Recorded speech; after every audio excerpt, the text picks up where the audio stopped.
Hello everyone, and you're watching TechPeard. So welcome to another Sunday Tech News, and in this video I will be giving you some tech newses. So without any further delay, let's get straight into the video. The first news comes for the OnePlus new phone. So people willing to buy the OnePlus 8 or the OnePlus 8 Pro will not have to wait any longer because it is here. OnePlus Series 5G will be available in India starting this Monday on 15 June at 12 noon.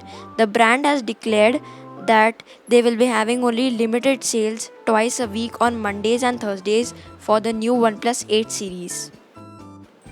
The OnePlus 8 5G starts at Rs 42,000 for the 6GB RAM plus 128GB storage model in India.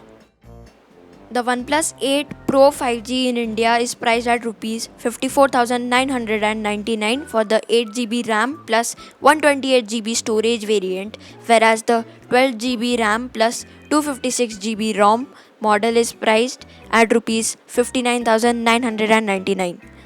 So that's it for the OnePlus 8 5G series. Now let's move on to the next news. So the next news is for the Motorola One Fusion Plus mobile phone. So the Motorola company has announced that this phone will launch in India on June 16.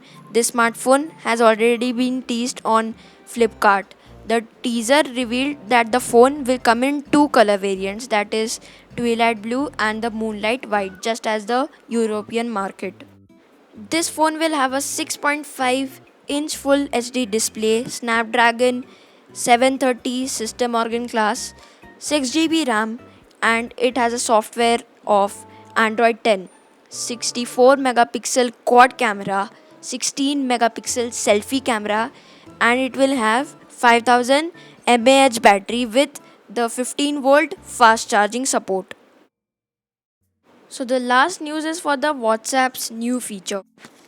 So as we already know that WhatsApp is working on multi-device support feature for a very long time, nearly a year now.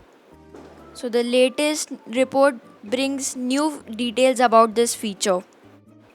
So the multi-device support feature will make it easy for users to multitask and switch from one device to another device very easily. Currently, one WhatsApp account can't be logged in from two devices at the same time unless you are using WhatsApp web. So if you log in to your WhatsApp account in a second device, then you will be automatically logged out with the first device. The upcoming feature will resolve this issue and allow WhatsApp users to log in to more than one device. Another amazing feature by WhatsApp is that you can search the chats by date in both individual chat as well as in the group. So this will be an amazing feature for the WhatsApp users. These both features will be for the iOS users as well as the Android users. So that's it for the Sunday Tech News. I hope you like it. If you did, do not forget to like, share and subscribe to TechPeard as well as press the notification bell to get notified whenever I post a new video. Thank you very much for watching.